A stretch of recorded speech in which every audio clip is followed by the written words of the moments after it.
Good morning. It's Thursday morning, April 8th. Our last devotion of the week. Don Hoverson, welcome this morning. Good morning to you.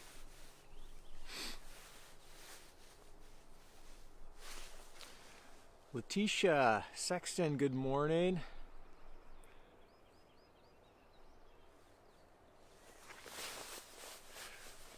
Alyssa Tucker, welcome this morning. Good to see you. Barbara Richardson, welcome to you. Dana Kreshak. Jim and Kathy Fuente, good morning. Sally Crocker, good to see you this morning.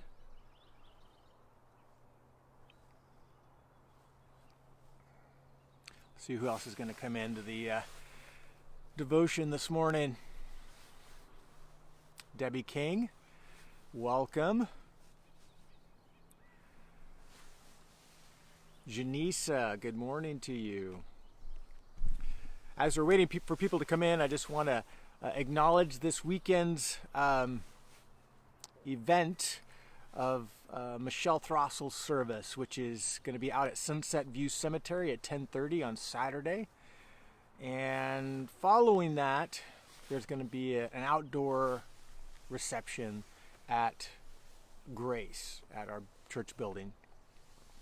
And for those of you who are so inclined, we are looking for help to provide salads and desserts for that reception. If you'd like to do that, there's information I think that got out on Facebook as well as an email that went out to the congregation.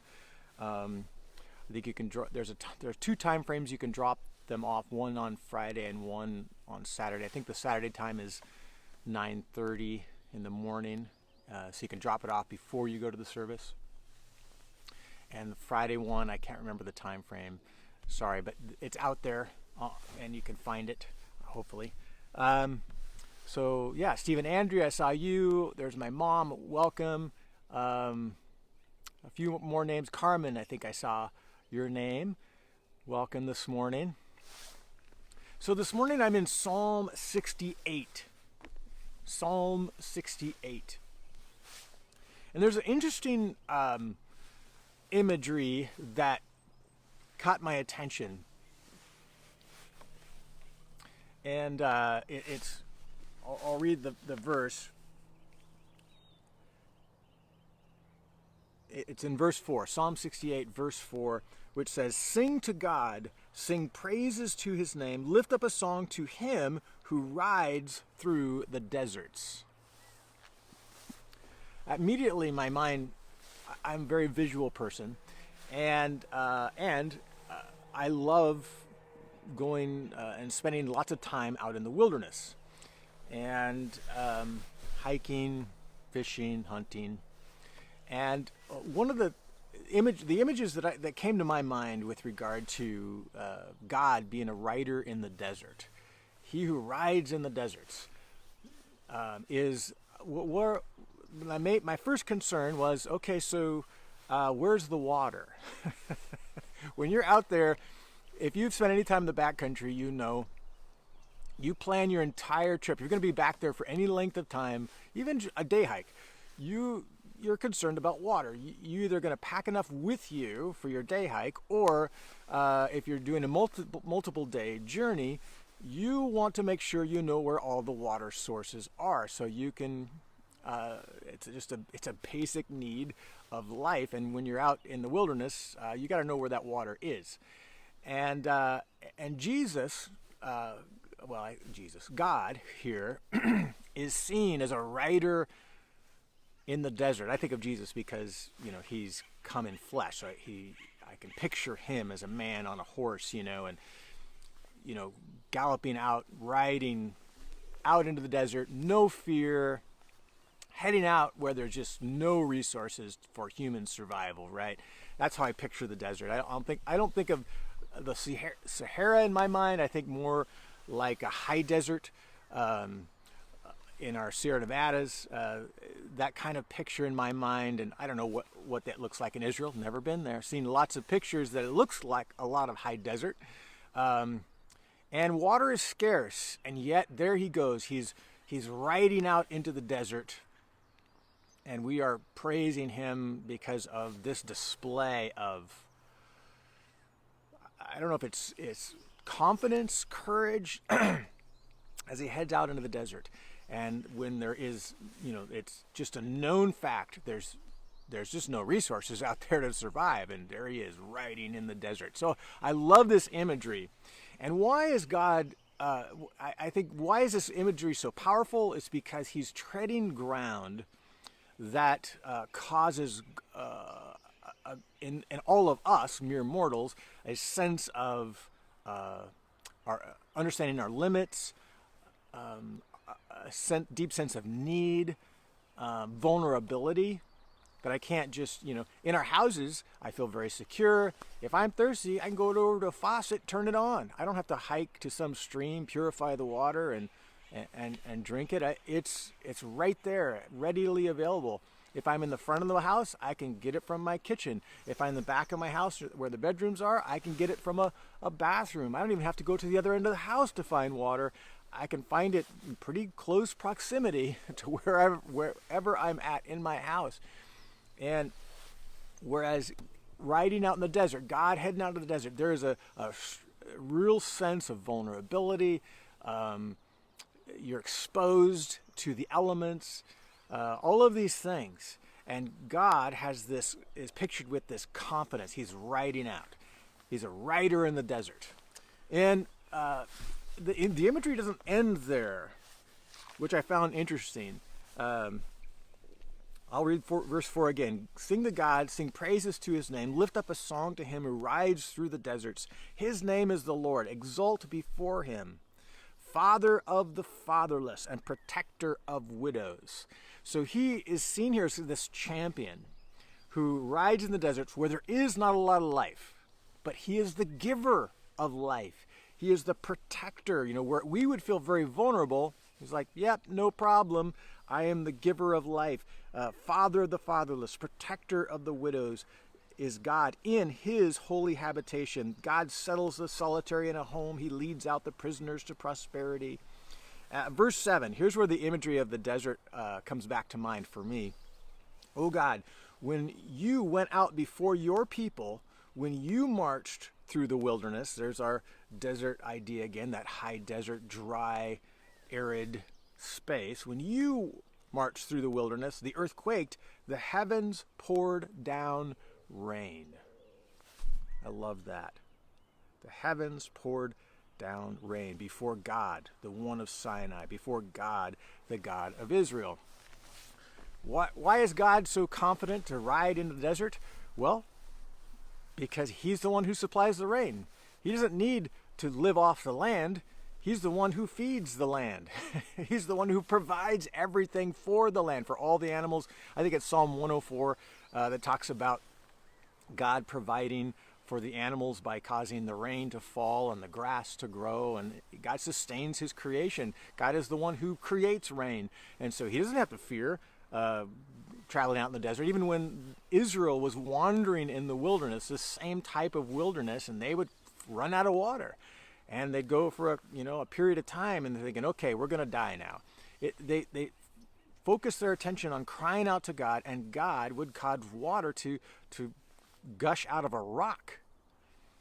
God is the provider of life. God is the protector.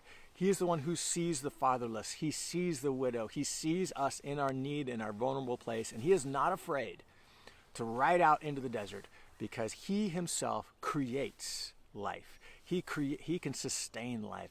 He is the author of all things. He is the author of life.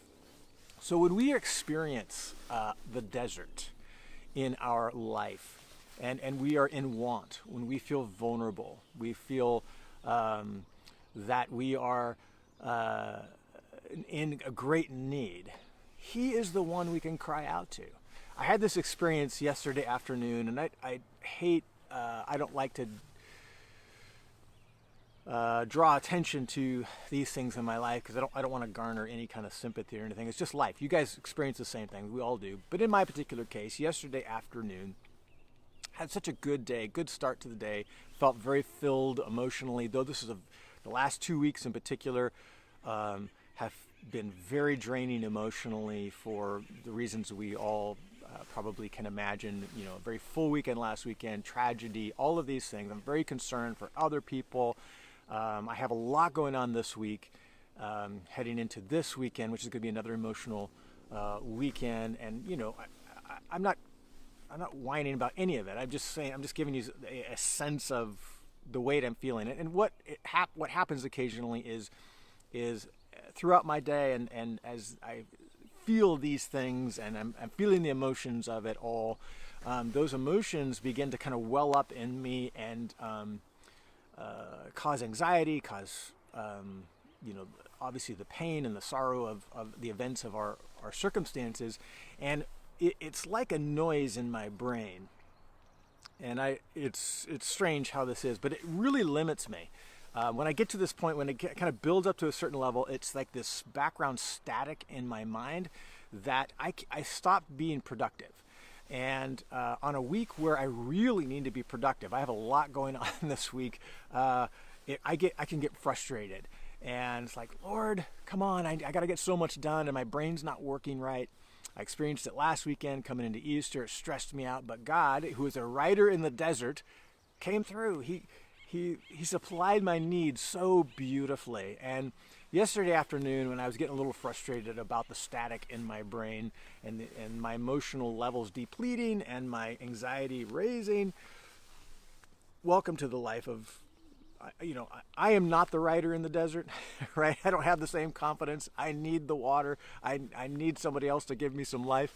And so in that moment yesterday afternoon, I cried out to the Lord repeatedly, God, I really need your help here. I need you to be strong because I feel weak. I need other people around me to be strong and to be productive, because right now I don't feel very productive. And the reality was, and that state lasted for 4 hours probably in the afternoon, and I was just so committed. God, I'm going to trust you. I'm going to keep forging ahead. I'm going to keep working, going forward, because you are riding ahead of me in the desert. You are the author of life. You are the giver of good things, and I'm going to trust you. I'm going to trust that these feelings that I'm feeling right now are just what I'm going to feel. I'm not going to lament them, and get angry about them, get frustrated about them, because I can't change them. I'm just going to trust you, that you are enough. I'm going to abide in you. I'm going to draw my strength from you. I'm going to practice what I preach. And by the evening, and after Martha, I got home. I had after work, and I mowed my lawn, and that's always life-giving to me. Doing physical things, it feels good. And that was helpful. And then Martha got home, and we had dinner together, and spent the evening together. And slowly, my emotional levels came back up and felt good again. But, for those periods of time where you're really struggling and you're really dealing with all these things, it's hard. You just wish it would go away, but it doesn't. And so through that, I just really attempted to trust God and practice gratitude for all the people around me who are being productive, who are doing things, and just thanking God. Thank you, things are getting done. Thank you for all of these. I need other people in my life. I am not an island to myself. I can't, sometimes I feel like I got to do it all. It's my responsibility. It's like, no, we're doing this as a village. We're doing this as a team. And I need my teammates in my life, Martha being my number one teammate, right? And other people so vital to my life. I need people around me. And I'm so grateful that I could just name very specific people in my life who are life-giving to me. And all of these things. And then I read this morning, I was journaling about all of that this morning, kind of reflecting on the process, which was good. It was a good, healthy, hard, but good, healthy process for me. And that's when I read Psalm 60. I was reading my normal Psalm cycle, and today it fell on Psalm 68. I read these verses, and that's why it spoke to me so strongly, that God is a writer in the desert. He is leading the way, and when he goes before his people, the mountains quake, the thunders roll, and rain comes down and waters the earth. God is the provider of life. And I just reflect on that, like that's exactly what my experience was yesterday. I love that. I love that we can trust God, and through those hard times, those emotionally low or anxiety strewn times, that if we really lean into God and just allow ourselves to feel it while trusting God, He really does bring the rain. He really does bring life. He really does sustain. He is a refuge. He is a rock during those times and our day to day. So this morning I feel great again. I feel emotionally up. I'm praising God. Thank you for how, but who knows? Maybe later today I'll feel that same, as the day wears on and, the responsibilities of life and everything. I don't know. But I'm going to trust God. I know that because He is the one who is the rider in the desert, the giver of life, the one who causes all things to be sustained. And so I praise Him for that. I'm going to head on into the weekend with this in mind and the strength that God provides, and surrounded by people whom I can trust and whom I can lean on in my time of need. So grateful for all that, praising God for it. And I maybe will hopefully see you on Saturday at the Throstle service or afterward. And again, people who want to share a dessert or a salad, you're welcome to do so. There's two drop-off times. One's on Friday. I can't remember the exact time. And maybe Marcy, if you watch this later, you can remind us of that time. And then there's a drop-off on Saturday before the service at 9:30 at the church building. And then you can go to the service and come back after. We're going to have a reception, an outdoor reception at Grace. Should be nice weather and all of that. So this is for Michelle's service on Saturday. I don't know if I said that part, which is at 10:30. So anyway, God bless you this week, and we'll see you on Saturday, if not on Sunday morning, worshiping, praising God together. And God bless you.